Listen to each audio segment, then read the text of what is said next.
The other one said presented by Lori Blue on Monday. Okay, very nice, thank you.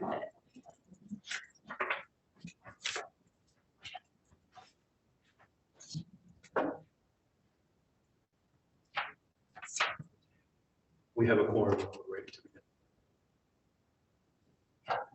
Great, with that, we'll call the meeting to order at 6:03 p.m. It's the Board of Directors meeting for East Bay Community Energy. It's Wednesday, February 15th. With that, Adrian, I'll turn it over to our board clerk for information about holding this meeting in hybrid. Great, this is my last time reading this, but this Board of Directors meeting is being conducted pursuant to the provisions of the Brown Act to facilitate teleconferencing and to reduce the risk of COVID-19 transmission at public meetings. Ordinarily, the Brown Act sets strict rules for teleconferencing. AB 361 suspends some of those rules during a state of emergency where state or local health officials have recommended social distancing. The Brown Act continues to require that we notice meetings in advance and allow the public to participate. The Board of Directors have met all the applicable noticing requirements, and the public is welcome to participate in this meeting. If you wish to be recognized during public comment, please fill out a public comment speaker form found at ebce.org/meetings and use the raise hand feature. You'll be recognized for 3 minutes. Comments can also be submitted online at ebce.org/meetings. And with that. Great, with that, we have some new who will be sworn in this evening, and I'll also turn that over to our board clerk for that procedure. Thank you. Yes, thank you. We have at my count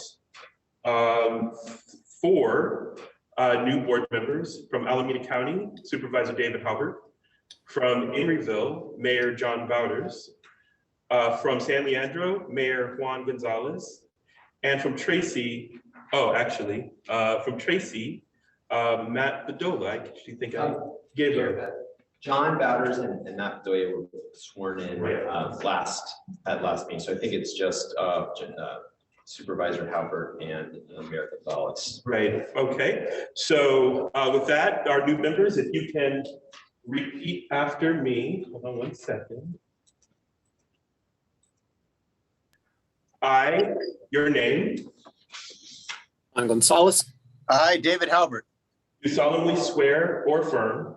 Do solemnly swear. Swear. That I will support and defend the Constitution of the United States. That I will support and defend the Constitution of the United States. And the Constitution of the State of California. and the Constitution of the State of California. Against all enemies, foreign and domestic. Against all enemies, foreign and domestic. That I will bear true faith and allegiance to the Constitution of the United States and the Constitution of the State of California. That I will bear true faith and allegiance to the Constitution of the United States and the Constitution of the State of California. That I take this obligation freely without any mental reservation or purpose of evasion. That I take this obligation freely without any mental reservation or purpose of evasion. Any mental reservation or purpose of evasion. And that I will well and faithfully discharge the duties upon which I am about to enter. And that I will and faithfully discharge the duties upon which I am about to enter. Thank you very much. You're sworn in. Great, thank you. With that, welcome everyone, and we'll move on to roll call. Great, thank you. Alameda County. Present. Albany. Here. Berkeley. Dublin. Here. Emeryville. Here. Fremont. Here. Hayward. Present. Livermore. Here. Newark. Present. Oakland. Here. Pleasanton. Present. San Leandro. Present. Tracy. Here. Union City. Present. Community Advisory Committee. Present. Piedmont. Present. We have a quorum. Great, thank you. With that, we'll do the Pledge of Allegiance.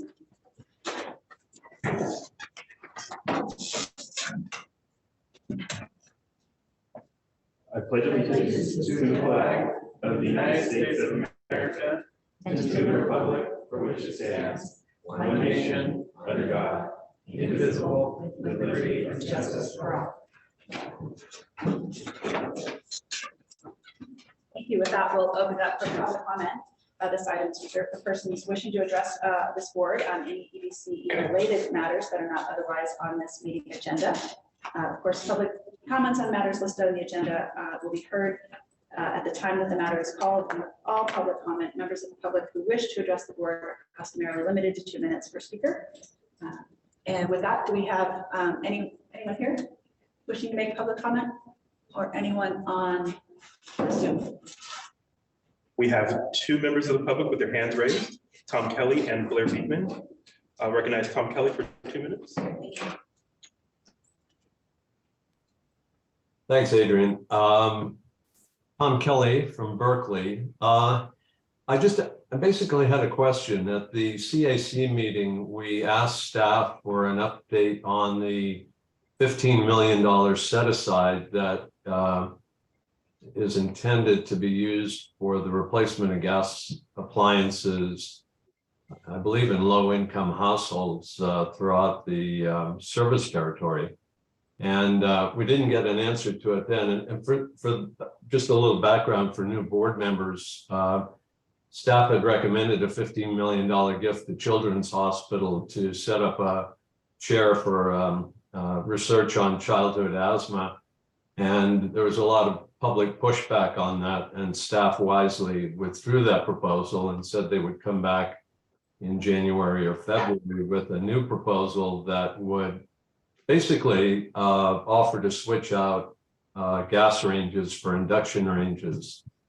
And for the most part, the community found that really exciting. And we've been able to see that Bayrin, for example, already offers a similar program, so that a $15 million contribution there would certainly expand the program that they're already providing to residents of Alameda County.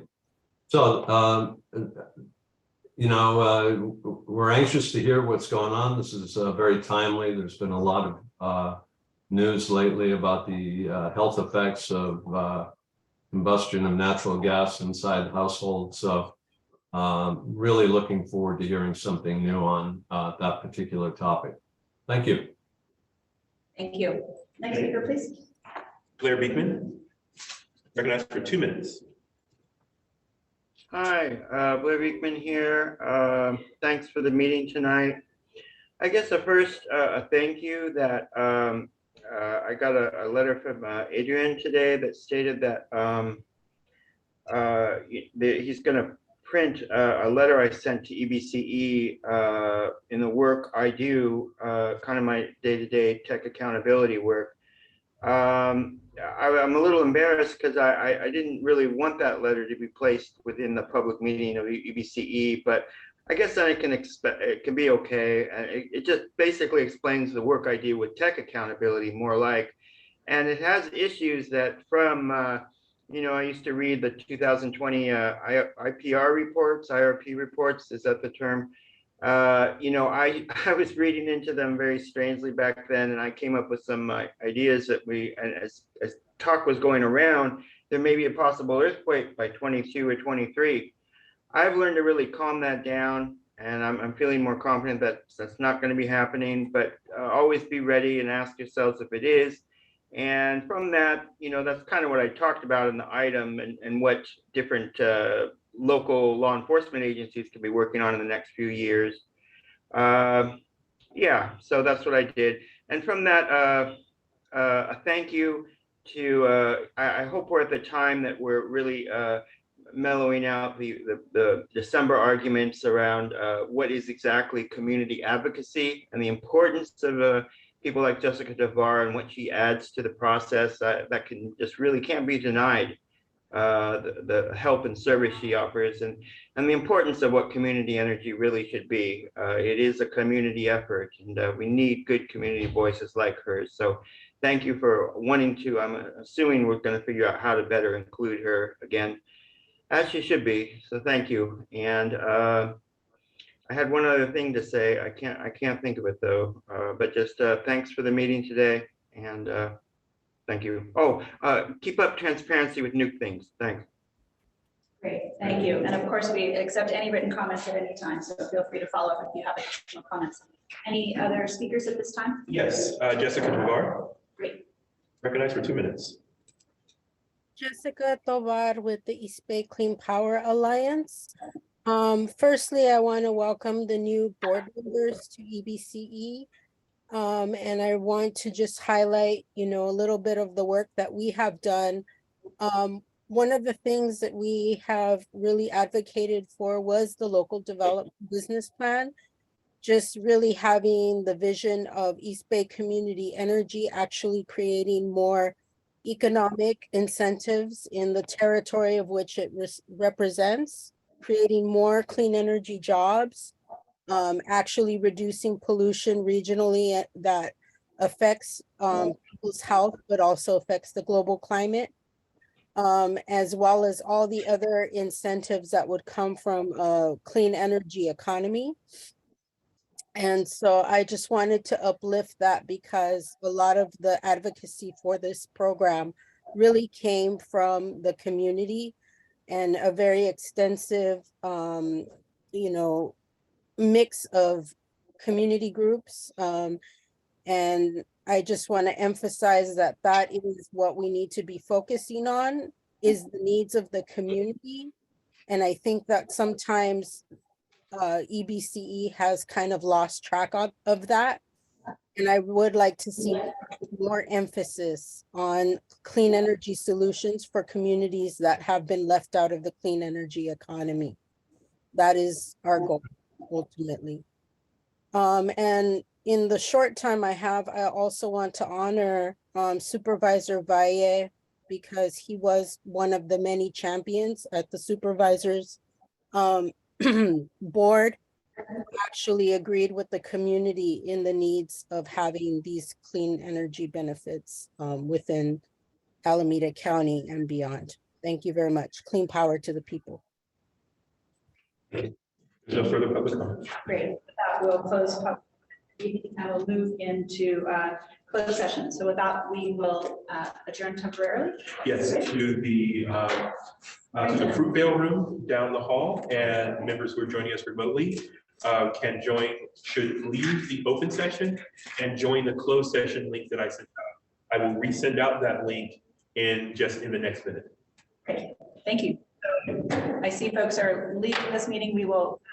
I'm getting appointed as the host. So Jen, if you need Trevor, he's available, just maybe either can come out and I just, can. answer questions. Are you okay if I leave this here? Just like. And remind me, Trevor can speak to it. Yeah, exactly. Yeah, he was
I wonder if Trevor does. Yeah.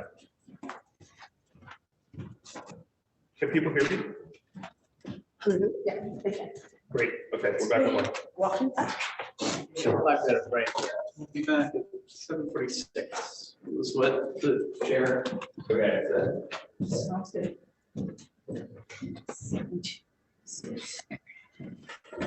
Well, at least I finally get to see you, Adrian. Yes, yes, it's nice to meet you. All right, What sport do you coach? Or Oh, wrestling. I coach wrestling. what's cool? Oh, high school. Yeah, kind of sweet. Kind of. Actually, I taught my assistant coach out right then because he had to go to a class. a good friend of mine, his daughter, my daughter, are classmates. We live in San Francisco. He is a coach at Lincoln High.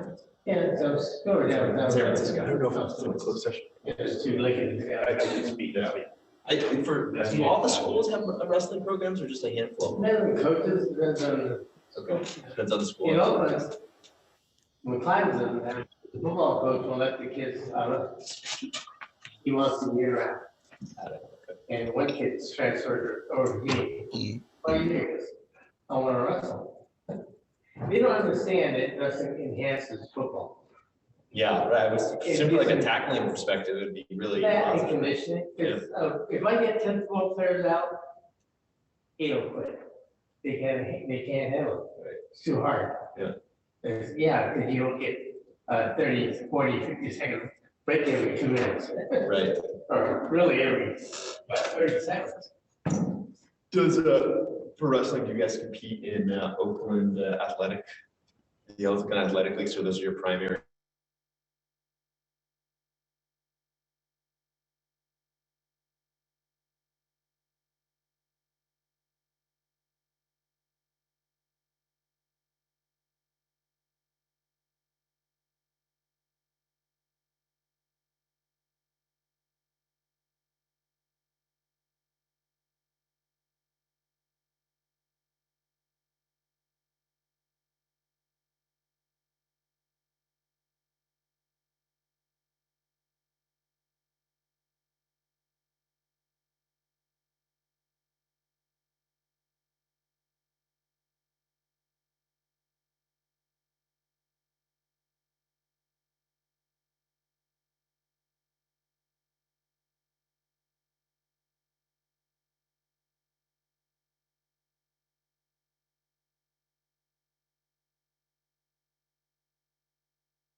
We are ready to reconvene the open session. And there is nothing to report out of closed session, Madam Chair. Great, thank you. With that, we will move on to the consent agenda. Any questions or comments from the public or my colleagues on the consent agenda, or any items that we should pull from the consent agenda before we move forward with the vote? We have Olivia Eldred from the CAC. Yes. Thank you. The CAC would like to request that the item regarding the travel stipends be pulled from the consent agenda. Okay, so item number 12, the travel reimbursement policy. Okay, any other items to be pulled for discussion? Or any public comment on the remaining items on the consent agenda at this time?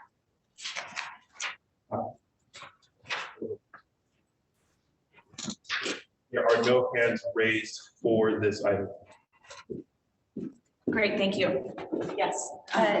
Chair, I'd like to move consent items 6 through 13, excluding 12. That's the item requesting to be pulled, correct?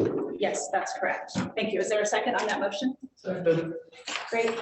We have a motion and a second. With that, assuming there's no comment on that, I do see we have a hand raised.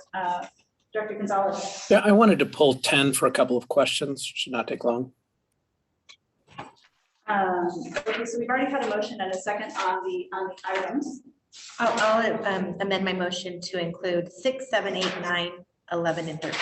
Okay, so at this point, we'll pull 10, and do we have a confirmation on that, a second on that amended motion? Great, thank you. Okay, so with that, we have a motion on the remaining items. Any other comments or questions on the consent calendar that have been proposed so far? Okay, seeing none, we'll move to a roll call vote on the consent agenda. Great, thank you. Alameda County. Alameda County.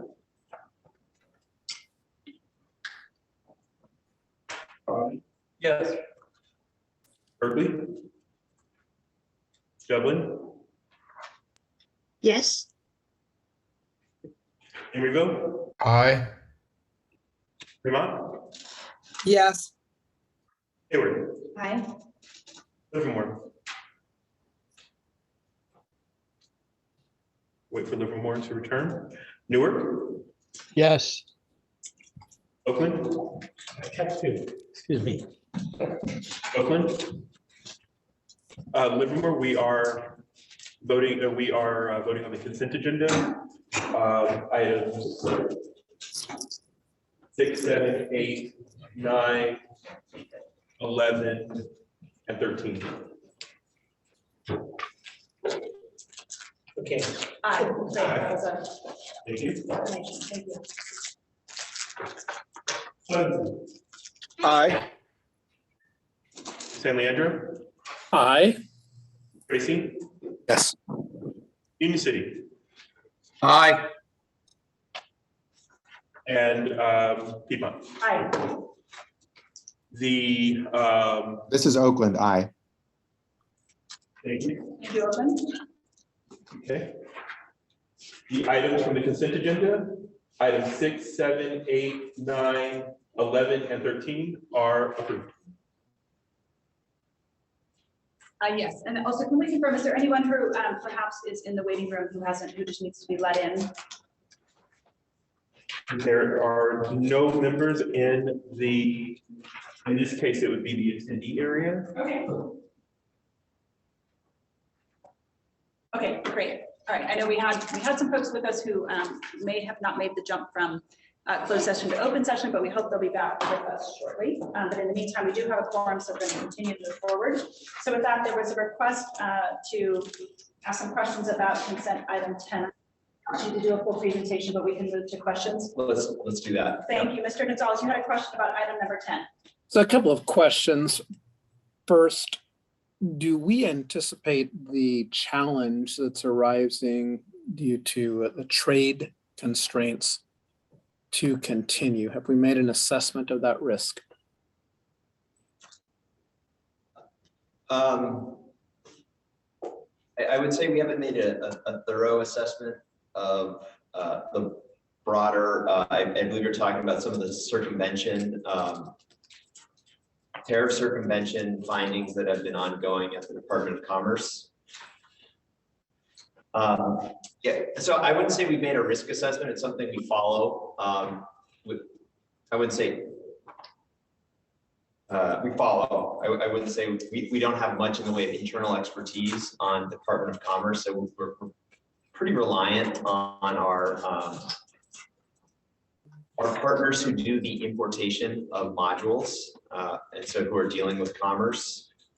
That said, there have at various times been opportunities for us to provide some commentary, general in nature, to say, we want to make sure that, while we're certainly supporting, say, domestic manufacturing, these projects are needed for reliability. So, that has been some of our limited engagement, but no, we don't have much in the way of internal expertise. So I have not done thorough risk assessments. It's also quite dynamic. The finding, what we have found is the findings will be made, and then the federal government, I believe this happened a year or so ago. Department of Commerce made a finding. President Biden then took action to delay the finding by 2 or 3 years. So, yeah. Any other? Yeah, so 2 other questions. The first one being the replacement energy that's being acquired. Is it green energy? The replacement energy is green energy. So, when we procure this, we have, go in every year with our plan for how much green energy we need to procure. We had an operating a set of assumptions around the amount of production that this particular facility would provide. As it's become clear that this facility was going to be delayed, we had to come up with alternative strategies to fulfill our green energy targets. When I read through the document, it was unclear, but what you're saying is that the replacement energy for this energy is green. It's solar energy, wind energy. So the the reason I'm parsing this is we have an overall, say 50, I believe this year, Jim, jump in at any time, it's about 55% renewable energy target in 2023. And so we had operated on the assumption that this plant come online in, as expected in March. We would have gotten in not November. That would have been roughly half a year, 100 megawatts. There's a volume of renewable energy that it would have provided.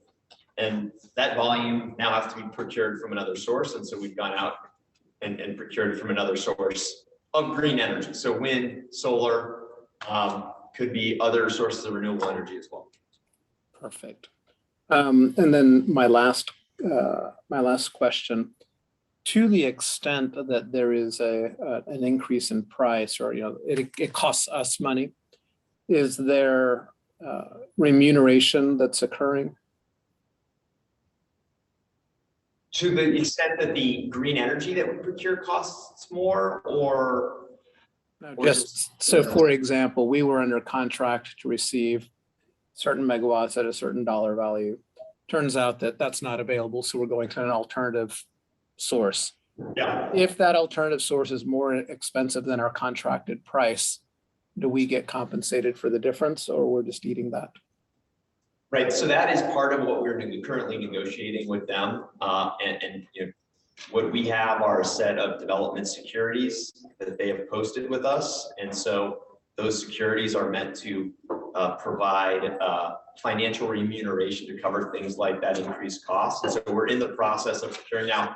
In one case for this project, one of the sort of areas of compensation they're providing us is not direct cash compensation, but it's actually selling us more access to energy storage at what we believe is a below market price. So now what is market? Our view based on sort of our forward curve is that this is a beneficial or a valuable price. And so it offsets some to all of those costs, but it's hard for me to definitively say why we don't, in our fiscal impact, we're not able to say what the exact costs are one way or the other, because it's a kind of counterfactual what we would have otherwise bought this resource for.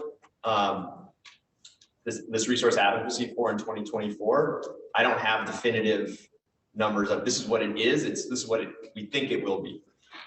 Okay, thank you for the thorough answers. Obviously, a recommendation on my side is to the extent that we have other PPAs that where we're expecting power to come online in the next 2-3 years, that we think about the risk that's being imposed by the political strife that we don't have control over, but it's real risk that impacts performance. Thank you for that point. Any other questions at this time? If not, and anyone from the public who may have a question or comment on this item? There are no hands raised from the public for this item. Great, thank you. We'll close public comment on this item. Any other comments or questions from my colleagues? If not, I would entertain a motion on this item. I move item 10. Thank you, Mr. Butters. Do you have a second? Second, Calvert. Thank you. And I just want to acknowledge, I really appreciate folks calling out your name. I know it's hard for those of you who are looking on small screens to see who is speaking. And I would also ask colleagues here in the room, if you would acknowledge having witnessed these meetings on the phone or on Zoom, I can assure you that no one who's watching at home can see who's speaking in the room. So thank you. We have a motion and a second. With that, we'll take a roll call vote, please. Great, thank you. Alameda County. Aye. Albany. Yes. Berkeley. Dublin. Yes. Emeryville. Aye. Fremont. Yes. Hayward. Aye. Livermore. Okay. Newark. Yes. Oakland. Aye. Pleasanton. Aye. San Leandro. Aye. Tracy. Yes. Union City. Aye. Piedmont. Aye. Passed unanimously. Thank you. With that, we'll move to item 12, the travel reimbursement policy. There is a question or comment on this item? Yes, there is. Yes, thank you. Thank you. Thank you, Chair. So the CAC is requesting that this motion be amended or that the policy be amended to be more inclusive and similar to other Brown Act bodies in our jurisdiction. That includes required travel costs, such as if tolls are required, mileage for transportation, and ease of documenting costs of public transportation. The original proposal that was sent out did include the mileage reimbursement. Staff clarified for us that that was a mistake in their final proposal. A form that is currently utilized by a partner Brown Act body in our jurisdiction, some of you are directors on that body along with me, was provided to staff as an example. And that was our request. Great, thank you. Any other comments or questions about this? Mr. Butters. Thank you. I'd just like to note that the Air District took up a similar policy issue earlier, actually this last year. It took effect this year. I noticed that this is a clean energy organization and there's no provision here or incentive for active transportation, and we adopted a policy that actually uses a climate-based formula to create an incentive for people who choose to walk or bike to the meetings. There's a need to get people out of cars, and there's actually a way of calculating the total GHG savings and turning it into an actuarial value for people who use active transportation. I'm one of them. And I just wanted to say I'm not going to hold up the item tonight, but I believe that the policy should be put on a future agenda to be amended to create incentives that are in line with the agency's values. Thank you. Thank you for that comment. Any other comments at this time or questions? Great. With that, I'll open up to public comment on this item. There are no hands raised for this item. Great, thank you. Any perspective for staff on this, or are we focused to? I think I have not seen the form that Chair Older mentions. I think our main concern about including mileage, including bridge tolls, is the challenge that it poses to staff from a documentation perspective. We're talking, board members, potentially 15 board members, CAC. Also, we're talking about 27 multiple meetings a month. We're talking about 50, 75 potentially individual transactions per month that need to be reviewed, as opposed to parking in this building. We know parking in this building is $10.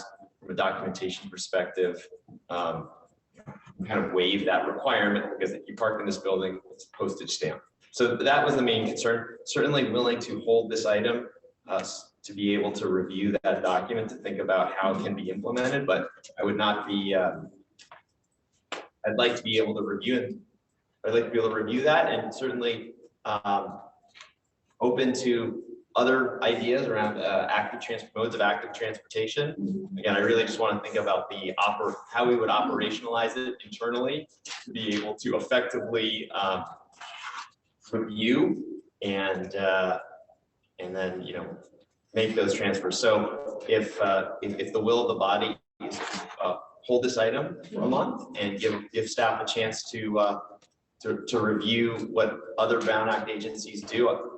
I know some Brown Act agencies that we've worked with, Stop Waste being one, does not have a mileage or does not have a reimbursement policy. So it certainly is not a uniform practice. But again, happy to review and come back with a modified proposal. I would not be comfortable modifying proposals sort of on the fly though today. Okay. Yes, Mr. Bartlett. Yeah, thank you. So the draft, as a drafter of this, or partial drafter of this policy, a couple of items or reasons that relate to why some of the decisions were made is that one is that confirming mileage is very difficult, and it requires a process that we have not yet established, and we will gladly look at other Brown Act agencies in our district to see what kind of GAAP process that they are using to confirm, member mileage. And also the other reason why we did not include it is that it does not necessarily align with how staff is reimbursed for transportation as well. We do not reimburse staff for commuting with their vehicles, but we do allow for commuter benefits if they choose to take public transportation, and or we also validate parking. So we were trying to align it with staff benefits as well. Thank you. Thank you. I lost the thread of the which hands went up, but we'll go to Anna Olivia Eldred. Thank you. I don't necessarily think the item needs to be held up this evening. I appreciate staff being willing to look at what other bodies in our jurisdiction are doing. And there's a variety of reasons, but it's already after 8, so I'm happy to connect our staff with other agency staff who do have these policies to help facilitate that and answer some of the more technical questions. Great, thank you. Mr. Bowder. If the item is held over, I will provide staff with the items that they could use. I would just note for Mr. Bartlett that lining staff and board member benefits up is, if we're going to try to make them the same, then we probably should get full salaries and pensions and whatever else comes with yours. So, it's not supposed to be the same for a reason is what I would argue, but I appreciate the feedback. Thank you. Great, and Mr. Gonzalez. I'd like to move the item. Okay, we have a motion on the item in the staff report. Do we have a second?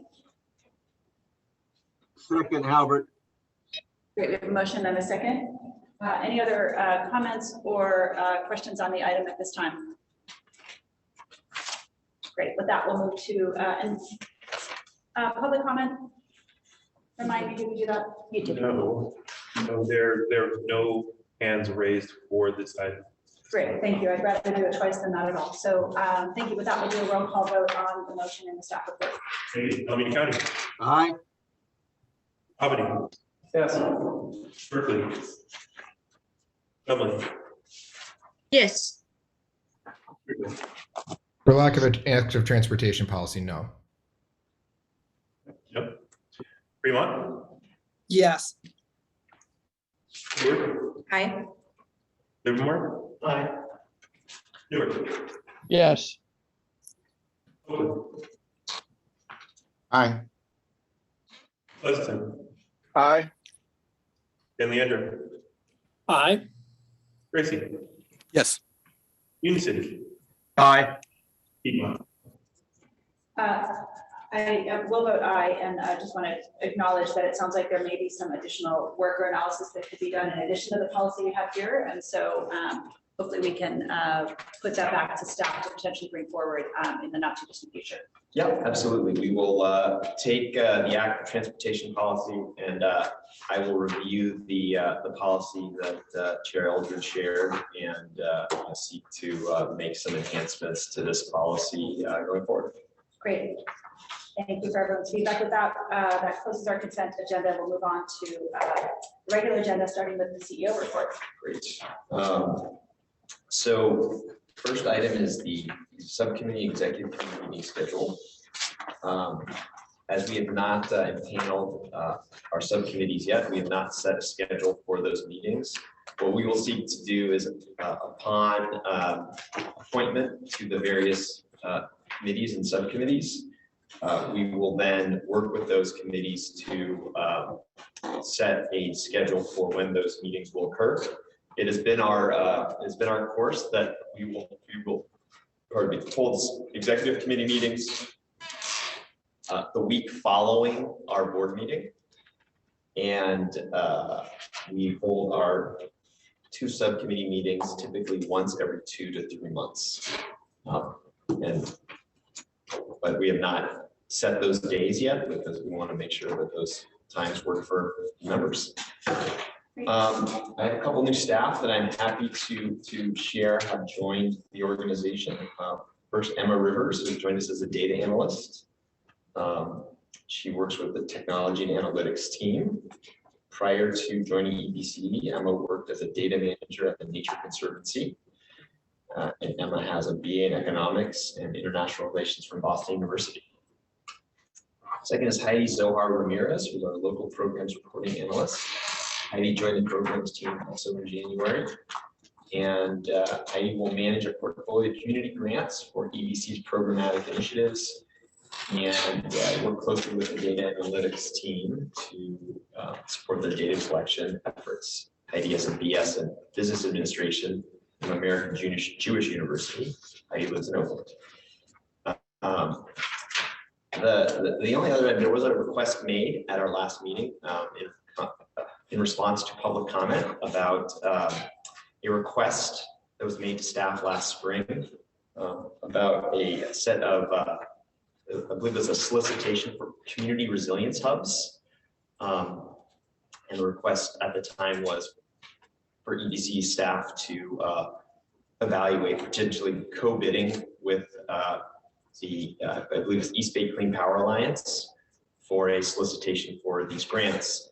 I did review correspondence, and I noted that the email was shared with me, and we did some follow-up with our Sacramento advocacy firm, Weideman Group, to evaluate whether they may be able to support the grant writing. And they had said yes, and I think just at that time we were working on a lot of power procurement contracting, and I'll admit that I lost thread. So while I followed up internally, I did not then follow back up to indicate that this was a resource that would be available to East Bay Clean Power Alliance. That being said, we did have some internal dialogue about whether it would be a good fit for East Bay Community Energy, and internally, I think we assessed that we were going after quite a few federal dollars that we were able to secure. I believe $3 million. We secured in the end $3 million in federal appropriations for our community resilience projects. These are solar and storage projects that are being built on community centers, critical facilities like fire stations. And so at that time, that was right when we were very focused on working with members of our local delegation and the California Senate delegation. And so just given that workflow, I think we decided internally as a staff that that was what we would focus on. But it was on me not to follow up to indicate that we were probably not in a position to collaborate on those grants. So I want to share that. Thank you for bringing that to post. Any questions or comments on this informational item? Any public comment on this item? There are no hands raised for this item. Great. With that, we will close that item and we will move on to the Community Advisory Committee report. Thank you, Chair. So the Community Advisory Committee annotated agenda was just sent out at the beginning of this meeting. Apologies for the delay. I'll just raise my hand at each item that the CAC held a vote on to provide feedback for the board. And here I'll just cover the items that are not on tonight's agenda. The first is to express deepest respect for Supervisor Valle, whose loss we mourn on many, many levels. He is an amazing leader and an advocate and a poet. We send condolences to his families and friends from all of us who were fortunate enough to work with him over the years. And we did adjourn our meeting in his honor. Separate from, I'm very sad about this. So there was a concern that submitted correspondence that was submitted from the public and requested to be distributed to the board and the Community Advisory Committee was not distributed prior to the start of the CAC meeting. I do understand that it's been distributed prior to this board meeting, but it isn't distributed prior to our meetings. And so we don't have the opportunity to read or consider or anything that information. One example this month was a letter that was submitted on February 2nd with a request for distribution, and it still hadn't been distributed on the 13th. So if information is received and correspondence is received in time to go out with the rest of the posted materials, it would be really helpful. So we have time to read and review that, so we're prepared when our constituents show up to talk with us. I've received several requests from the public for meetings outside of the board meetings to understand some of the issues that are being brought up. And I just want to say that I am attending those meetings and trying to get a better understanding of what folks are saying. And that is, we did also get an update on the community grants and are really excited by the work that is happening and look forward to working with staff. So that's all. Great, thank you for that report and for all the work you do. Any questions or comments from my colleagues? Any public comment on this item? Sorry, before you do that, are there any hands raised from the public? There is one hand raised from the public. Great, we'll do that and then we'll come to your question. Yeah, thank you. Blair Beekman, you're recognized for 2 minutes. Hi, thank you, Blair Beekman here. I just wanted to comment and I don't know, share just a friendship that I really liked Supervisor Valle also in the work that he did, and I'll very much miss him and his leadership. I'll just miss his person, and thanks for mentioning him here today. Thank you for that acknowledgement. I know that sentiment is shared deeply with many folks here in this body. Yes, Ms. Marquez. Thank you. Chair Alder, thank you for your comments and your participation and leadership. I do want to know how many vacancies do we currently have on the CAC?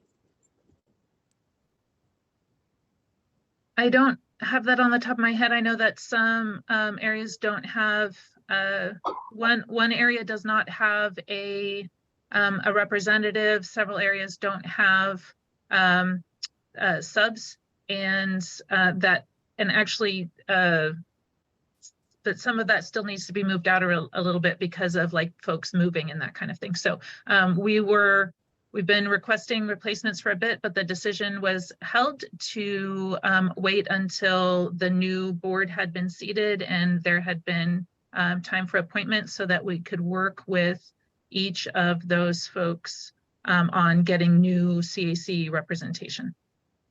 We have one open spot, so the member from Tracy resigned, and we have two alternates who are not, two of our alternates are not currently represented. Okay, thank you. That's great, helpful. Great. Any other questions or comments on this item? Great, this is an informational item, so with that, we'll move on to item 16, the mid-year budget for FY 22-23.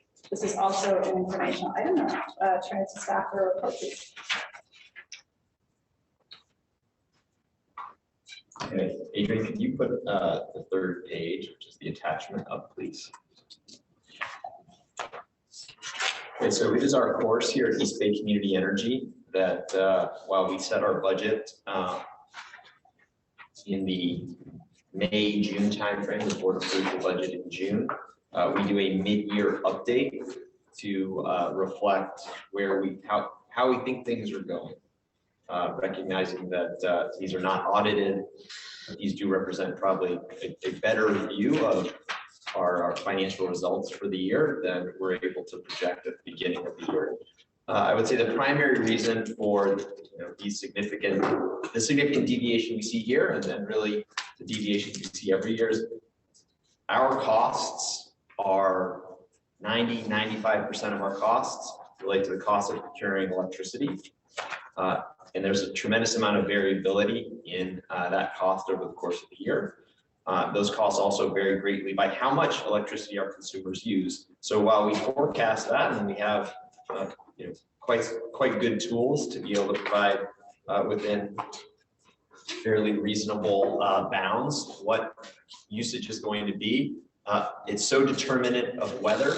It's very hot in September. It's very cold right now. That it's really impossible with great accuracy to assess exactly what our procurement is going to be for the year. So with that said, our electricity sales, our revenues are up 13.8%. This is partially a function of higher usage. Another aspect of this is the rising in PG&E's rates. So we index our rates to PG&E's for Bright Choice and for Renewable 100, our two products. And so when PG&E raises their rates, our rates go up too. If it's on Bright Choice, our rates go up to maintain a 3% discount. And if it's Renewable 100, our rates go up to maintain a 0.75 cent premium to PG&E. So we saw in January, PG&E's rates go up. So our rates through that index formula, our rates rose as well. So, uncollectibles, pretty much in line. Other revenues, largely driven here by, actually, Jason, do you want to jump in? I'm trying to recall exactly what was the driver of all the pretty significant. So with uncollectibles, this is no, Jason, other operating revenue. Sorry, the other operating, my mistake. The other operating revenues, these are shortfalls that are incurred by counterparties. So when they fail to deliver per a contract, they are contractually obligated to provide us with monetary replacement to procure on the market. Yeah, okay, exactly. So actually, Member Gonzalez, you referred to these payments that, if a counterparty is late in delivering a project, there are financial obligations. This is reflective of those payments that we receive, these kinds of payments that we receive when counterparties are late. On the cost of energy, so yes, our sales are up, but the reason why PG&E's rates and our rates, for that matter, have gone up is that the cost of energy has risen very significantly. This has been particularly acute over the last 2 months. I think folks probably have seen in the news, you may have heard from constituents that people have been getting really, really high, particularly natural gas bills. And that has been the primary driver of these much higher costs of energy than forecast. In some cases, California has seen 200%, 300%, 400% increases in the cost of natural gas. And because natural gas is the marginal source of electricity generation, it drives the price of electricity in the wholesale market. Our costs of electricity are driven by our exposure to the wholesale market, and that has driven these very significant increases. Can we scroll down a little bit? Not huge story to tell on the total overhead operating expenses. I think the key point here is on the reason why we have this deviation on personnel is just we've been slower to hire than we would, we might like. It's really just a function of the tight labor market. The searches are taking the time that they take, and then you hire somebody and, they may say, well, I can't start for a month or 6 weeks. So, we tend to budget conservatively on personnel so that we account for these factors. Can you scroll down, please, Adrian? Okay, so, I think really the top line sort of stat to share is that when we set our budget this year, last year for this fiscal year, we were projecting a very strong surplus of $176 million. And we're still projecting a strong surplus of $130 million, but certainly that's considerably lower than projected $45 million. And as a percentage of our top line, it's a lower percentage, certainly. So, I still think that the picture looks pretty good. There's still some variation that we could see as there's price volatility continues through the rest of this fiscal year.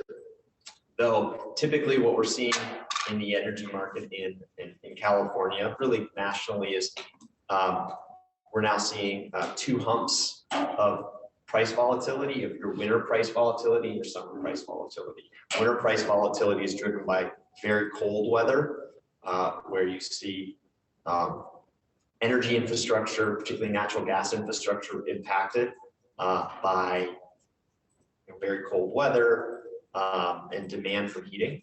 And then the summer, it's the heat. So we're actually going into the less volatile spring period.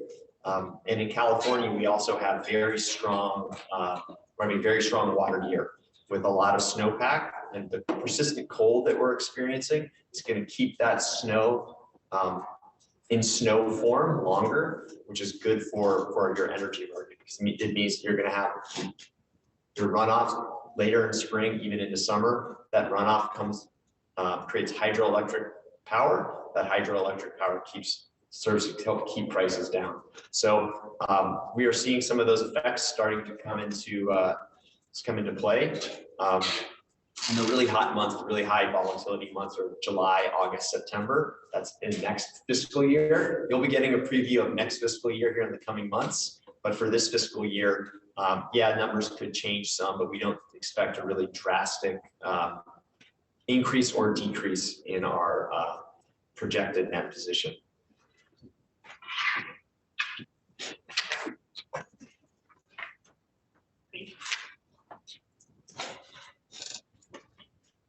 For that report.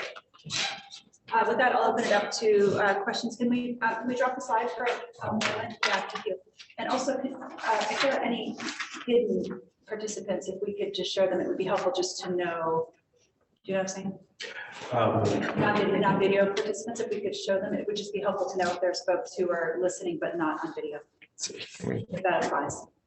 Yeah. I think if we have, I think. I know what you're saying, but I don't. Okay, so I know there at some point there's an inability to show, because I think we do have some folks who are popping up who are perhaps listening but not on video. Yeah, this is interesting. They can't get more.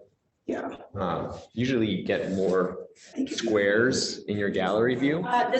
We do get more squares, but this is the only number of boxes. But I know we have had folks who have popped up and voted, for example, and then disappeared because I think. Right. And that's what I'm saying. Yeah. So we're just not seeing non-video participants, but I think it's helpful to know, for all of us to know that yes. people who perhaps are listening and are present but not on video. Yeah. So. Well, I'm not sure.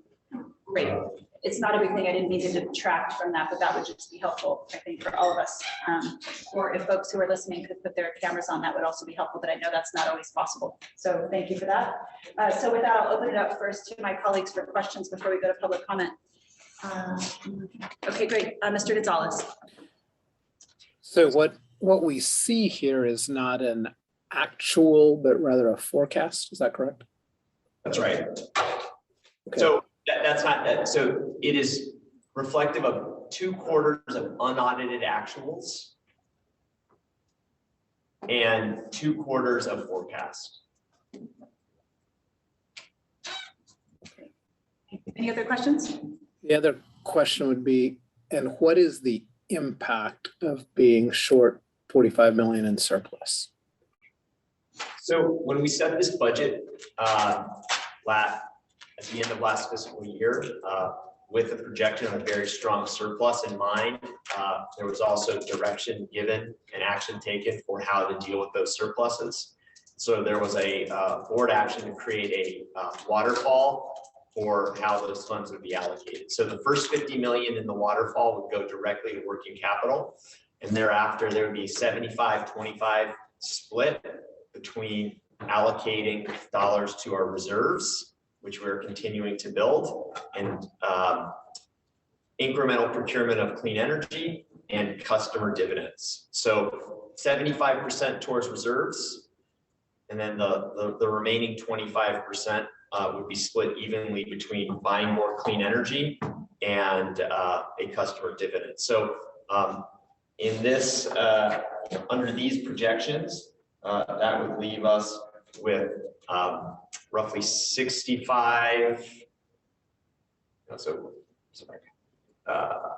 80 million dollars, of which 75% would be allocated. So 25% of 80 million is $20 million. So $20 million split equally, $10 million in customer dividends, $10 million towards more incremental clean energy procurement.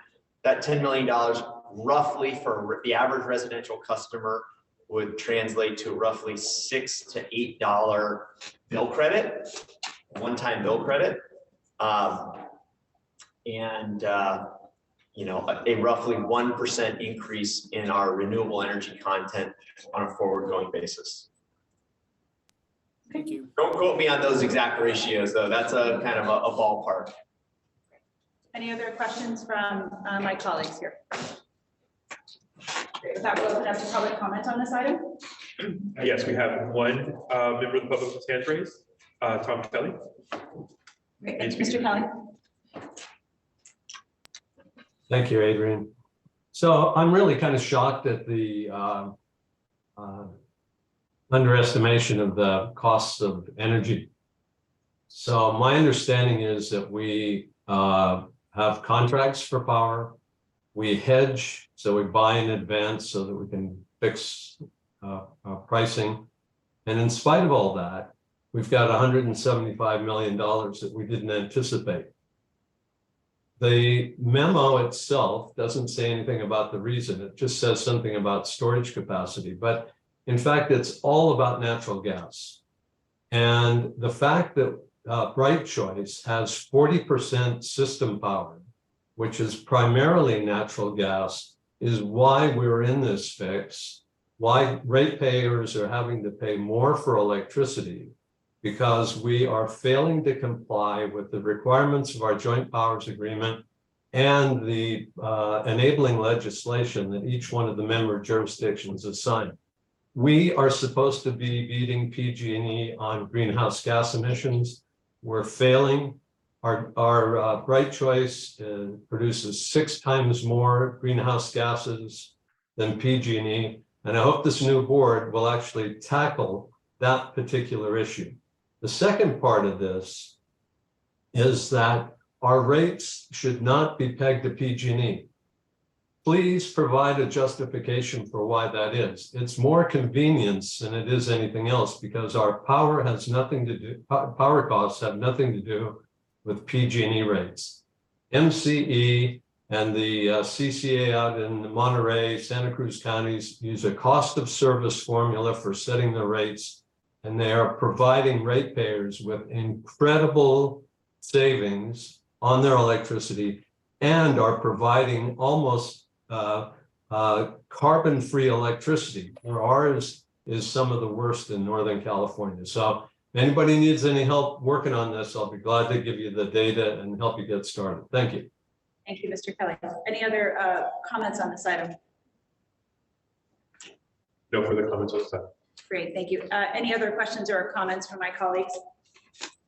Chief Mobley? Yes. Just to clarify, Nick, with what you summarized, the heightened cost of energy is not because we're purchasing a lot of natural gas, it's because the whole market is affected by the fact that we rely on natural gas as our marginal sort of. That's right. It has nothing to do with EDC's procurement mix. So these impacts are equally felt for our Bright Choice and our Renewable 100 customers. So the Renewable 100 product doesn't effectively serve as a hedge against this price volatility. The way we procure renewables is heavily reliant on solar and wind. And for solar, you're heavily reliant on solar that produces during the summer. So while on an annual basis it nets, so if you use 100 units of electricity over the course of the year, you're relying on solar, sort of like solar on your roof. It produces a lot during the summer in the middle of the day, and it offsets what you use at night. But if we are still trying to cover the cost of serving those customers at night and in the winter, so if you're buying from the market was heavily impacted by price of natural gas, and that had a pretty heavy impact on market prices. I would say from a hedging strategy perspective, a hedge is insurance, and so you got to manage how much insurance you buy, because insurance costs more than there's a premium associated with insurance, and so we actually have an active strategy where we seek to self-insure. And so part of what we're seeing here is an active strategy to self-insure means we're not paying a hedge premium to a third party to buy insurance. So yes, we're seeing some impact on our energy costs, but we have a healthy cash position to be able to pay for that self-insurance and continue to offer our customers the value proposition that you and the board have set. Thank you. Any other questions? Mr. Balch. Yes, thank you. I was wondering if staff could let us know the reserve policy, what percent or how are you setting your target reserve number? So if 75% of the surplus is going to the reserve, approximately where are we at on the reserve and how the reserve number is set? Our reserve policy, our target reserve is 6 months of working capital on hand in reserves. And that is a policy that very much aligns with the directives we've gotten from the rating agencies. We have an A rating from S&P, and as part of that rating process, there's a regular check-in to see how we are progressing towards our targets. So 6 months, ballpark around 180 days. Today we are at, Jason, 120 days.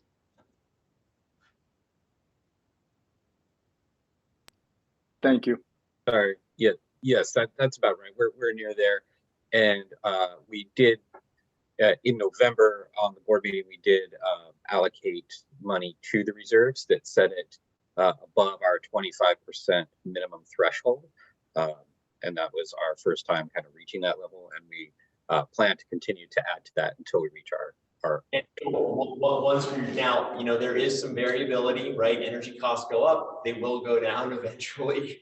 And so, our reserves may look better and worse, year in, year out, but our target is sort of to get to that 6 months for the average of some period of time. And then at that point, there are no more reserves to be able to allocate to. So those dollars would be available to invest in more clean energy projects locally, more renewable energy in our power mix, and lower customer rates. Thank you. Thank you. Any other questions or comments from my colleagues?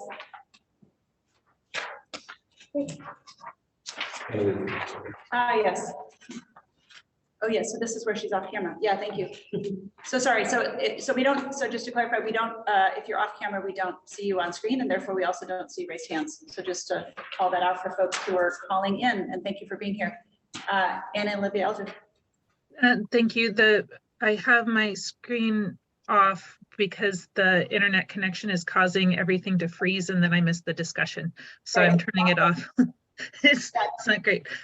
So I just wanted to get a clarification because I think I understood something differently between the explanation that we got at the CAC and this one. So my understanding is that the higher cost is strongly because such a large portion of our of the energy that is attributed to Bright Choice, even though electricity is used across all things, the energy that is attributed to Bright Choice is reliant on system power, and it was a large number, like 40% or something like that. And then because that system power has so much natural gas in it, that the price is spread out among all the across all of the product offerings. Is that correct?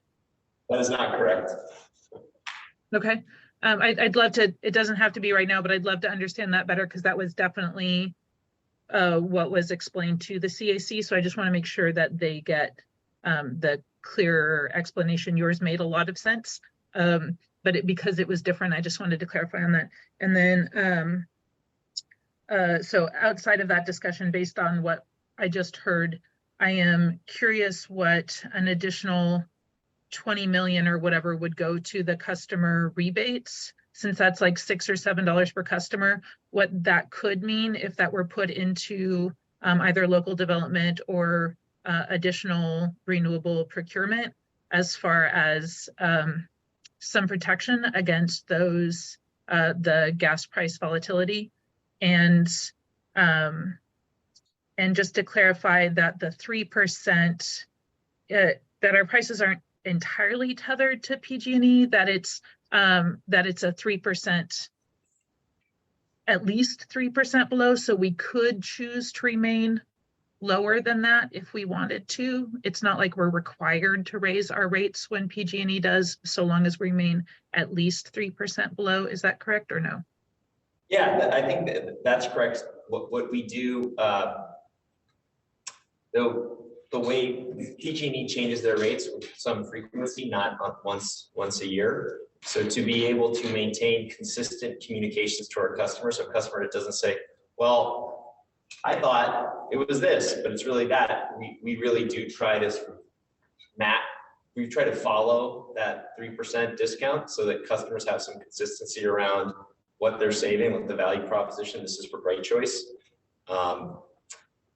But in this fiscal year, one of the decisions that the board made was to say, okay, let's set a slightly more conservative discount rate relative to what our finances might support. And then let's see how things are going, and then allocate some of the incremental net revenues that are created. So that was the 25% or that was half of the 25%. That would go to greater discount, right? So if you were to say every customer gets $7 or $10, that reflects probably a roughly 1% discount for a residential customer. So it is generally, with that dividend, that would be a deeper discount. In August, as part of this budget, every one of our 120,000 CARE customers, so CARE is a program that provides this, where the state of California has created to provide low-income consumers a roughly 30% discount on their electricity and natural gas prices. Every EBCE CARE customer received a $50 bill credit. So if you're a CARE customer for EBCE, you're seeing more than a 3% discount. You're seeing maybe more like a 4.5% discount because of that effective. And then with this other bill credit, it might be another 1%. So effectively, it's going to be more than 3%, but from a customer communications perspective, because it's that percentage discount is the easiest number to communicate, and that's sort of our stand firm commitment for Bright Choice, that we move we index there. That was the first. That was the primary question. Olivia, you had one more that I'm not hitting. I kind of took that one for a second here. It's just fine. That was really helpful. If I have other things, I'll follow up. I think I got the gist of it. And in respective time, I will just say that's good. Thank you so much. Thank you. Any other questions? And remind, we did public comment. Yes, there are no hands raised for this item. Great. Thank you.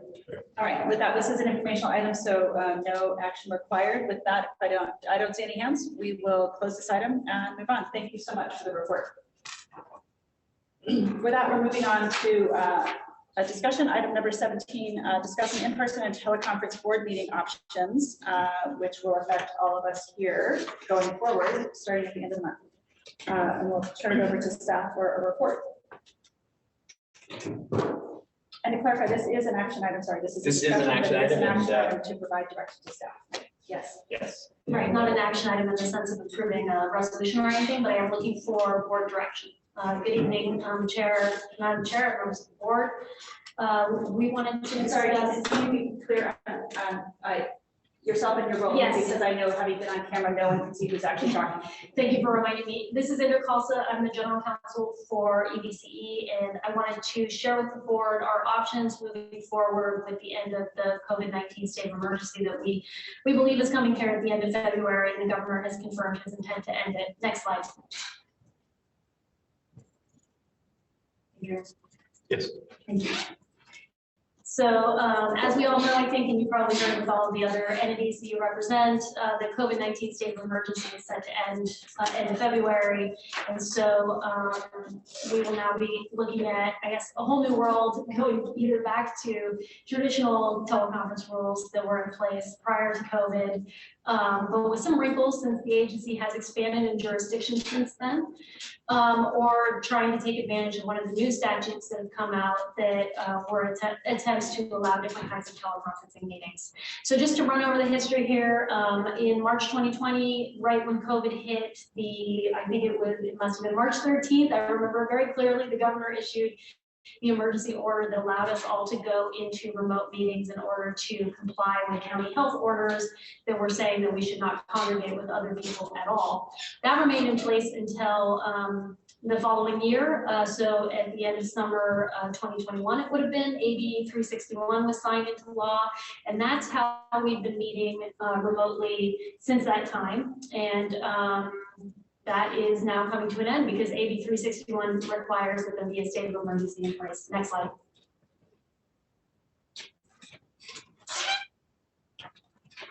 All right, so what are our options in the post state of emergency Brown Act world right now? The first, of course, is we can go back to in-person meetings. That's largely what most of our entities were doing prior to COVID. We note that in the case of EBCE, our territory has expanded substantially, and prior to COVID, we extended out to Livermore, but did not go past that. And so our circumstances have changed. To go back in person would require that all board members and CAC members drive to one singular location somewhere in the jurisdiction of EBCE to participate in meetings. Next slide.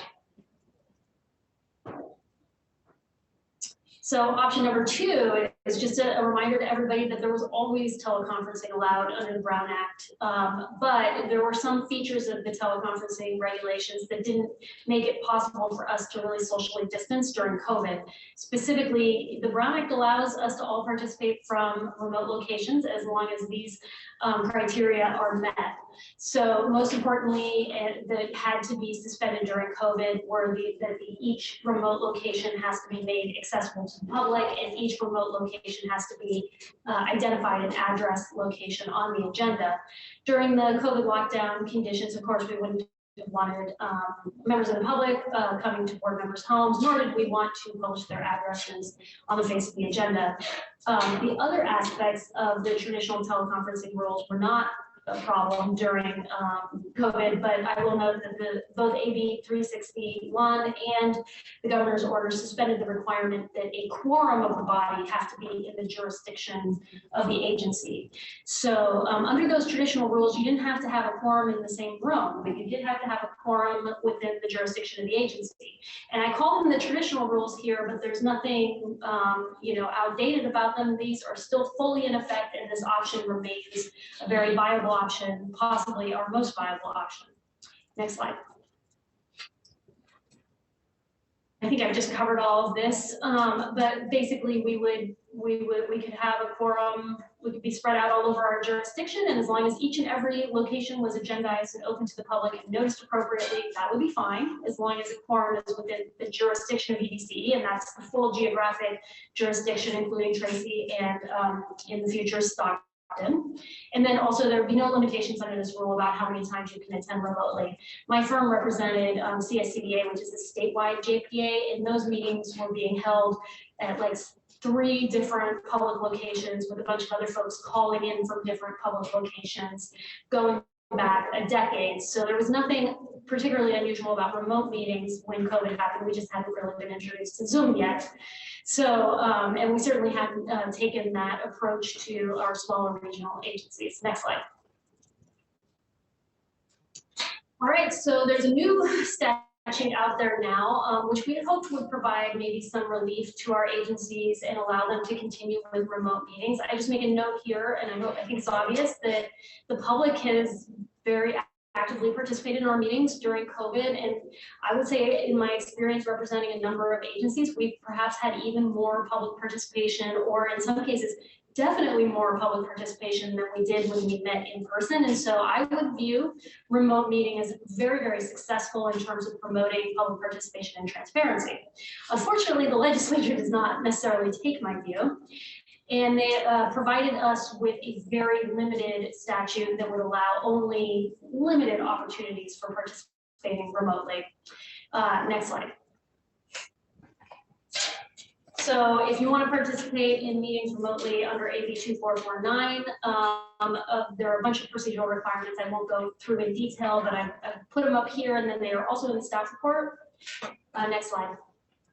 Most of these are things that we wouldn't have, that aren't that different than how we've been working under COVID. But where it gets a little bit different to how we've been working under COVID is where the just cause or emergency circumstances finding comes up. And so any member who wanted to participate in a meeting remotely would have to make a finding of just cause, which generally is that you're either sick, you've been exposed to a sickness, or you are taking care of a family member or another person, or that there are emergency circumstances that make it impossible for you to attend the meeting in public. And then the other issue is very different than how we've been operating with COVID, is that under the statute, a quorum of the body would have to participate from a singular physical location. Next slide. I provided some outlines of what would constitute just cause, as well as emergency circumstances, just for your reference. Next slide. These are also in the staff report. Next slide. So then the other limitation is that you can only make this finding if you're like EDC, and we meet about once a month. This would, by the way, this would be measured or counted based on the body that you're in. So the board would be up to 2 board meetings per year, or if you're an exec committee member, up to 2 executive committee meetings per year. So perhaps you could make a finding of just cause for more than just 2 meetings total per year, but it would be only 2 per the body that you're in, since we only meet once a month, and our standing committees meet once a month as well. And you also can't do it for more than a few months at a time, up to 20%, which is essentially just no more. You can't do 3 months in a row or 2 meetings. Assuming we skip a meeting in August, perhaps that would be, you could go 3 months. But the takeaway here is basically 2 meetings. You can only do this for 2 meetings. Next slide. All right, so putting them side by side, here are options. I kind of tried to put up the pros and cons of each one side by side so that you could consider them. AB 2449, I think, is more convenient perhaps for a city government where you are, and maybe some of your agencies are doing this, where you all live within that city and it is convenient to go to the in-person location. And by and large, you have your quorum in that in-person location at every meeting. And AB 2449 is nice in that it allows a last-minute participation by somebody who's sick or has just been exposed to COVID, or is taking care of a sick family member. I think that's really its only advantage, because when it comes to a agency the size of EDCE, I think the disadvantages start to outweigh that one advantage, which is that we would have to, as a board, basically agree that everyone will, as a default, show up in person to one location. We wouldn't be able to establish multiple locations for board members to participate from, because if we had multiple locations, I think it would be just too hard for Adrian and I to ensure that a quorum was in a singular location, if that makes sense. Further, it only gives you that opportunity to participate remotely a couple times a year, so it doesn't give you many of the benefits that we would hope for, including perhaps, saving you on travel time being maybe one of the most primary benefits. So then I have been with the other CCAs that I'm working with that are similar in terms of jurisdictional size and convenience issues. I actually represent Pioneer Community Choice, which is up in the mountains. They have opted to go with traditional Brown Act rules. Because in their case, they can set up a couple of different remote locations at different county offices or city offices. They, like EDCE, cover multiple counties, so they could at least have one physical location in each county to reduce the amount of time that board members will spend on the road. The downside of the traditional Brown Act rules is that we will have to notice each of those remote locations and post those locations on the agenda. So it would be preferable if we found public locations for board members to meet, such as your county or city offices might be a good candidate. If there's a conference room available, it doesn't necessarily have to be a full-blown chambers, as long as the door could be open and a member of the public could be allowed to participate remotely from that location. In comparison, we feel our staff recommendation is to go with the traditional Brown Act rules, because we want to facilitate perhaps allowing some of the folks who are in the far east Alameda County or in San Joaquin County participating, not having to drive all the way into Oakland. And then this also would allow you to participate perhaps from your workplaces in the city or county. And the administration is comparatively, none of this is easy, but comparatively straightforward, especially if we establish a couple of locations that become our standard remote locations. It will become pretty straightforward. We can work with your city staff or county staff to put up the necessary notices at those locations and make it simple for you. To the extent that board members want to participate from home or from a hotel, we'll be looking to you to follow through with the procedural parts of putting up a physical notice at that location and providing us with an address. So I think we're wide open to board comments. I think where our staff preference at this point would be to go with the traditional Brown Act rules. We brought this to the CAC, and I'm sure we'll be hearing from our chair there shortly, and I believe that they too opted to go the traditional Brown Act route, feeling that it provides a little more flexibility to CAC members. And of course, I'll let our chair speak to that. That concludes my presentation, but I think Nick is here also, and Adrian, we can all help to talk through the logistics of each of these options, and I'm happy to answer questions. Thank you. Great. Thank you for that. Well, we'll drop that, and we'll go to questions. Anyone in the chambers have a question on this issue? Great. Thank you. I can't see the order, so we'll go with Anna Olivia Eldred. Thank you. Yes, the CAC supports staff recommendation to go with the traditional route, and also would like to recognize that several other agencies have gone with the traditional route while also maintaining the ability for the public to participate via webinar. And we'd really like to encourage that this board adopts that as well, for all of the reasons that Inder stated. Thank you. Thank you, Mr. Gonzalez. I would concur. The primary question that I have is about accessibility. So when someone says, I'm going to do it at my city hall, most of these meetings run on the later side. City halls tend to be closed. Maybe even library facilities tend to close at a certain point in time. Is there a way that you can say, if you're in by this time, you can access the facility, or is there an obligation imposed that we have to have some sort of guard, et cetera, to open up doors? Yeah, so to clarify, we would need to work on accessible locations. Yeah, I think that would be for the duration. That'd be the task of staff moving forward, would be to ascertain which city halls might have meeting space. Perhaps they're holding a public meeting that night. I can think of several of the agencies I work for that have conference rooms that are adjacent to their chambers. Perhaps that might be a good location. Once their closed session is done, space could potentially be used for this purpose. We were thinking of looking for conference rooms and other spaces where literally you would show up with your laptop, put on your Zoom. If a member of the public shows up, they turn the laptop around, let them comment.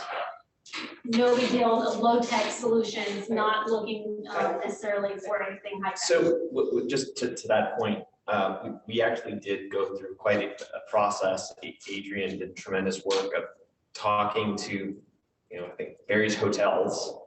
And really the challenge for us was more we cannot go organizationally and say, all right, someone from EBC is going to go to the Marriott. There's a Marriott in Fremont, there's a Hilton, there's, a Holiday Inn in Dub. So if you were to rent space, it would really be incumbent on the board member to say, okay, I'm going to show up, I'm going to manage the IT, these locations. There may not be somebody who, all right, what's the Wi-Fi code? There's also a noticing requirement that you have to post the agenda at that location 72 hours prior. So when it's not your city hall, again, the challenge is, well, are you going to go 72 hours before to that location? Again, for staff, it becomes a bit challenging for us to say, it becomes a full-time job just driving around to these locations, posting agendas. You have other areas of focus. So I think we deemed it infeasible, and talking with other agencies, there are some that have created full-on satellite. So I think we do expect to create a full satellite location in San Joaquin County. I think especially once we have 2 cities in San Joaquin County, you reach sort of a critical mass where we would have a really formal location. But beyond that, there's also benefits of store marketing materials there, and so there's added use case for that space beyond just hosting a meeting once a month. Mr. Calvin. Thank you, Madam Chair. So I'm hoping, I support the staff recommendation, but I'm hoping we can set up a designated second location, and as you just said, Nick, maybe a third location in San Joaquin.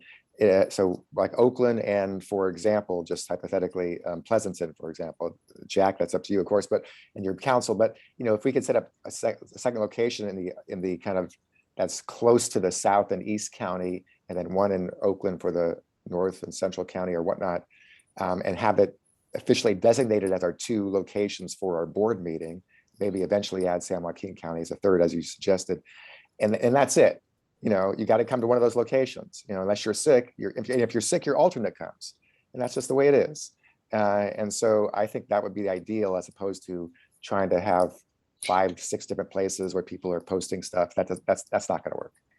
Yeah, Dan, I think that's a tremendous idea. I would say you, our members, have a much better sense of those locations than we do. We're certainly very sort of willing to partner, but your city clerks are much more responsive to your phone calls and requests to partner with us than they are to us. Not to say that they're not totally collegial and want to work with us, but they're saying, well, I have a lot on my plate, so they really want to hear that their council is prioritizing that resource allocation to create a space. I think if we have that, we will work to figure out how to make the technology work. Member Galt. Yeah, I just want to mention I'm on Stop Waste as well. And so I have reached out to my Dublin and Livermore and Alameda County counterparts on that organization to rotate in the Tri-Valley amongst the 4, so that we can share the load a little bit out here with that. It's not the designated location Member Kalb mentioned, but it at least is in the Tri-Valley. And so I think I will try to organize or coordinate with my counterparts on this one for at least a Tri-Valley location? Because I think we need to reduce vehicle miles traveled any chance we get. Chair Eldred. Thank you. I'm really for reducing vehicle miles traveled for so very many reasons. And also, this is going to be a challenge for the CAC as well. And the inability to have remote meetings and people actually coming in from where they are can be a really significant barrier to participation. And so I'm going to strongly encourage that you connect with the CAC members in your district to work on setting something up for them. And I would encourage as many places as is feasible, because it provides more opportunities for the public to engage in person.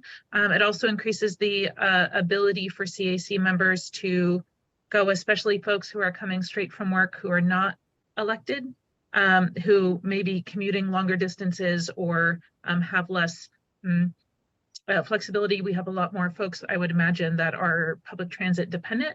And again, meetings can run pretty late. So, and really just recognizing that. So again, we encourage going with the traditional Brown Act, but keeping the meetings open to the public via webinar. And I'm sure staff will do whatever it can to facilitate this and makes it as easy as possible, but we would encourage as many locations as is feasible, which doesn't mean every place, but I mean, this is going to be a big issue for our members as well. And we are worried about folks' ability to continue to participate if locations are far. So to clarify, what I'm hearing is that there's general direction or agreement with staff's recommendation. There is an interest, of course, in reducing vehicle miles traveled, creating the flexibility, but also what I'm hearing from staff is that this is going to be contingent upon our board members to be inclusive of CAC members, but all the folks who are looking to potentially participate in a location that might be different from the main EBCE location. I'm hearing that staff is supportive and wanting to be helpful, but is not necessarily leading or being responsible for that location. So just to be clear that that's what I've heard so far. I saw another hand raised, and also in the spirit of time, if there are details to work out, I would love to make sure we do that moving forward, but I know we have a lot to get through tonight. So I saw a hand raised from someone we hadn't heard from. So yes. I also want to go to public comment. This is Director Bedoya from City of Tracy. I just wanted to clarify. So the traditional Brown Act option does not allow for participation from a private location. It would have to be a location that's noticed to the public. So even if it is webinar accessible, members, either directors or CAC board members, would not be able to participate from a private location. Yes, that's correct. That was also. I just want to clarify. Yes. Thank you. That's correct. That was in the staff report as well. It does need to be a location that can be open to the public and can be noticed in advance. Yes, any other clarification? Great. Okay, so with that, I don't see any other hands raised. I'm going to look to see if there's any public comment on this item. Yes, there are two members of the public with their hands raised. Great. Blair Beekman, recognized for 2 minutes. Hi, Blair Beekman here. Thanks for this item. I'm trying to learn better about it, and I am now. And being from Santa Clara County, it's been real tough in that county, and they've kind of foregone in a lot of their meetings. They've ended their Zoom meetings for a lot of their committees and commissions. It's really sad that it's gone, and there was just a real nice voice in the presenter today. Really, was thinking of community at heart and how can everyday community continue with the process. Thank you. I mean, it's been kind of it's been helpful in the end. And I don't, I mean, we kind of want to go back to the days before pre-COVID, but the Zoom process has been really helpful, and it has created a better public accessibility and just convenience and help for people who couldn't, who are autoimmune deficient, who are have disability issues. It's a really good thing for people, and thank you that you're trying to find ways to do that, to make it convenient mostly for the public first. I hope you can be considering that. I know that you're trying to work out how, you can, as government agency persons, how to, to work out your own ideas of convenience and understanding for the issue. But I hope you can be willing to make some sacrifices for the public with this, and you're trying to. You've come up with some good ideas.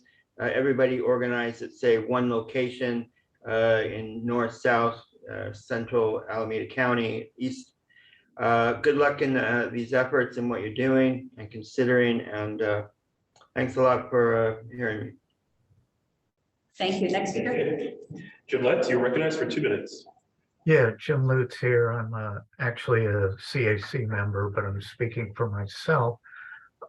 Is there any opportunity for putting COVID mitigation requirements on the location? That, I'm thinking of the ventilation for the meeting rooms and perhaps masking requirements, or making sure there's enough room for the public to spread out, and maybe even checking vaccine status. So not just accessibility, but safety concerns as well.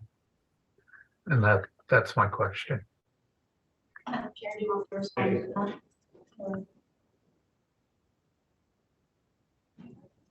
Maybe actually there's one comment. I will say that, well, these rules apply to members, not members of the board, not members of the public. So we will persist in our ability for members of the public to continue to participate by Zoom and make comments by Zoom.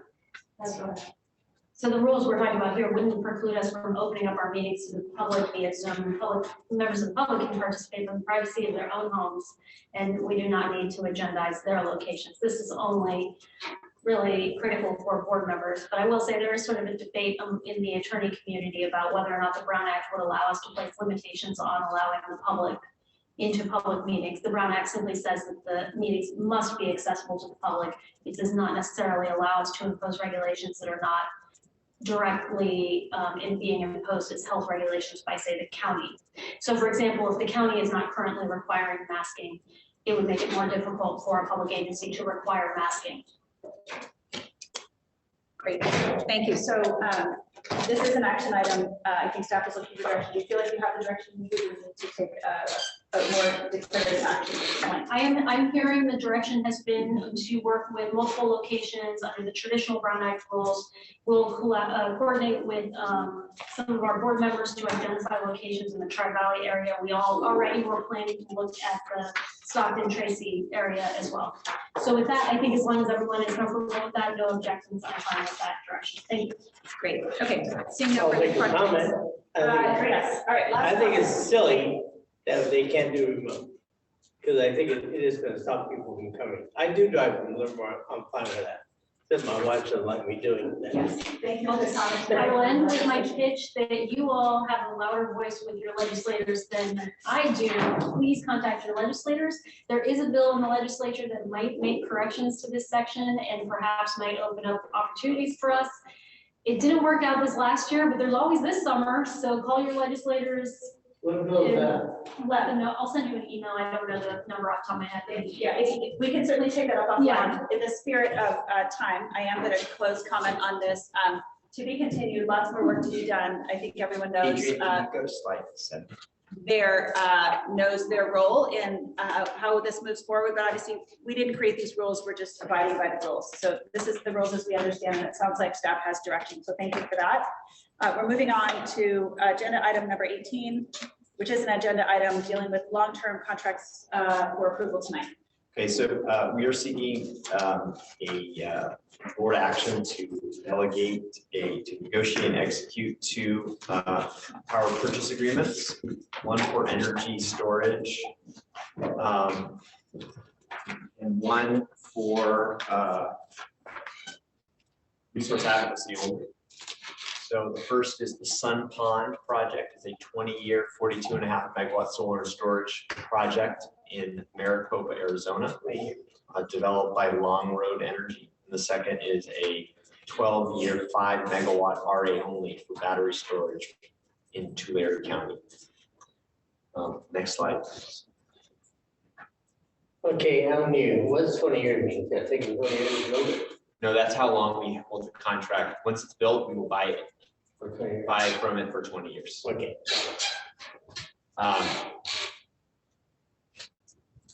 And so this is a part of a larger complex, 85 megawatts of solar and 85 megawatts of energy storage. And we are contracting for all the renewable energy and resource adequacy and the ability to control the battery to charge and discharge that battery with solar energy for the term of the contract. Next slide, please. Long Road is an experienced developer. They've been operating in California for since 2016, and they have experience with other CCAs.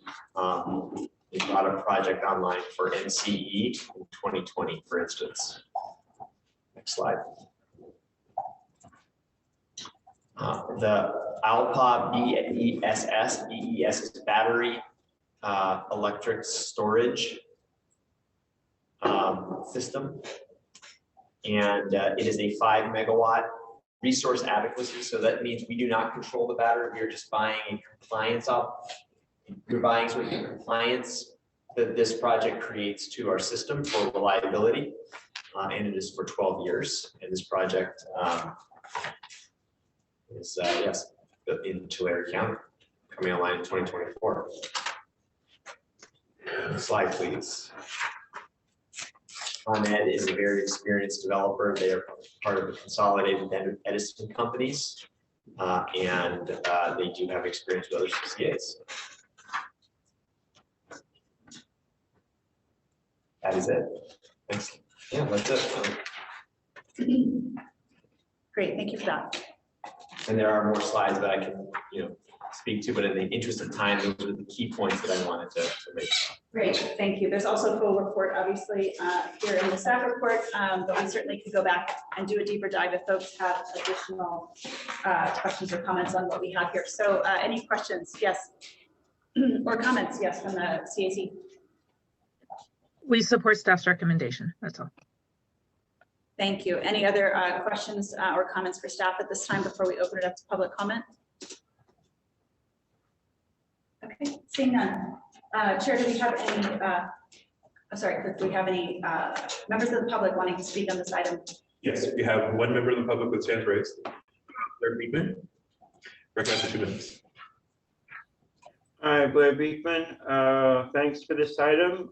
In my inexperienced ways, this sounds like really good projects, interesting projects that for this item. So thank you for that. As part of the mid-year budget reporting from a previous item and with this item, real good luck to yourselves in what I feel is if we do important good practices now and the good work we do in this year, I think can set up a really good 24 and 25 that I think a lot of us are really hopeful for, and that we're really counting on as a way that we're going to be better developing practices and projects between community and local government in really good terms in 24 and 25.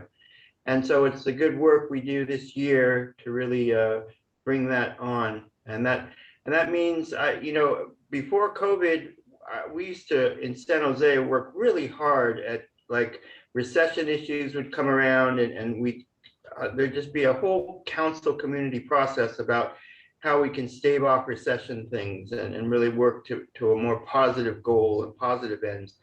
I think we can do that in this upcoming year in possible recession worries at the end of this year, and any sort of natural disaster worries that I think are lessening here in the Bay Area for this year. We can really mitigate those worries and work on a more hopeful, positive future that I think 24 and 25 is really can be about. And this item really explained what can be our good practices in this coming year to really develop a good 24 and 25. So thanks a lot for this item and your good work. Great, thank you for that comment. Any other? There are no further public comment. Okay, great. With that, we'll close public comment. Any other questions or comments from my colleague? Chair, I'm ready to make a motion. Great, please. So I'm gonna move that we adopt staff's recommendation to adopt resolutions 18A and 18B in our packet. Great. Motion and second. Thank you. I think Mr. Tiedemann beat you to the punch on that one. So we have a motion and a second. Any other questions or comments? With that, we'll move to a roll call vote. Alameda County. Alameda County. Albany. Yes. Berkeley. Dublin. Yes. Emeryville. Aye. Fremont. Aye. Hayward. Aye. Livermore. Aye. Stewart. Aye. Oakland. Aye. Pleasanton. Aye. San Leandro. Aye. Tracy. Yes. Union City. Aye. Piedmont. Aye. Motion is approved. Great, thank you. With that, we'll close that item. Next, we'll move on to election of chair and vice chair who head up our executive committee. For the sake of time, I'm happy to have discussion on this item, but I would like to move to a nomination of my colleague here, Lisa Marquez from Hayward, as our chair going forward, as well as then Jack Balt from Pleasanton as the vice chair. And with that, I'll turn to my colleagues for any other nominations or comments. Second the motion, Bowders. Thank you for that.